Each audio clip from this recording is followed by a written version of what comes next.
valedictorian na sa online gambling.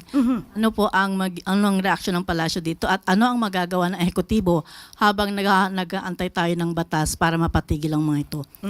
Katulad po na sinabi natin kahapon na meron nga pong proposal ang DOF patungkol po sa pagpatataas ng tax at yan po ay aaralin at sabi nga po natin din kahapon, ang Pangulo po ay nakikisimpatya sa mga pamilya na nabibiktima ng ganitong klaseng gambling dahil po yung ibang kanilang mga kasama sa bahay ay nagiging gumon sa pagsusugal.